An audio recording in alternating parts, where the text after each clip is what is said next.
विश्व हिंदू परिषद और बजरंग दल की ओर से बांग्लादेश में हिंदुओं पर हो रहे अत्याचारों और हत्याओं के खिलाफ विरोध प्रदर्शन किए जा रहे हैं। अकोला में विश्व हिंदू परिषद और बजरंग दल के समर्थन में जिला कलेक्टर कार्यालय के सामने विरोध प्रदर्शन किया गया। इस अवसर पर विश्व हिंदू परिषद और बहुजन दल के बड़ी संख्या में पदाधिकारी और कार्यकर्ता उपस्थित थे। आज संपूर्ण देशभरात विश्व हिंदू परिषद बजरंग दलाद्वारे बांगलादेशामध्ये जो हिंदूंवर अत्याचार होत आहे, हिंदूंची हत्या होत आहे, त्या विरोधात आम्ही आज जिल्हाधिकारी कार्यालयासमोर निदर्शन केले आहे। देशभरात अशी निदर्शने होत आहेत। बांगलादेशात गेल्या 1 वर्षापासून हिंदूंची खुलेआम हत्या होत आहे। दीपचंद्र दास याला जिवंत जाळण्यात आले, त्याला पोलिसांनी पकडले। तो ओरडत होता की मी निर्दोष आहे, मी निर्दोष आहे, मला सोडून द्या।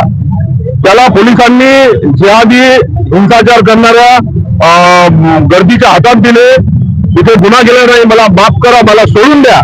त्याला ओळख फळफळत नेलं गेलं। जिवंत असताना त्याला झाडाला टांगून जिवंतपणे जाळण्यात आलं।